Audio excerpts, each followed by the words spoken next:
లోకంలో దేవుడు యేసు ప్రభువాని గురించి ఎవరైనా మాట్లాడాలంటే ఆయన గురించి మాట్లాడే విషయంలో ఒకటే మాట్లాడతారండి, ఆయనంత క్షమాపణ హృదయం కలిగిన వారు మరొకరు లేరు.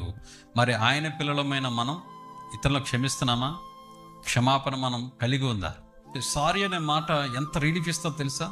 ఇక్కడ ఉన్నటువంటి వారిలో చాలామంది మంచి మంచి బంధాలు బాంధవ్యాలు కలిగి ఉంటారు. మీరు సహజం, మనస్పర్ధలు రావడం సహజం.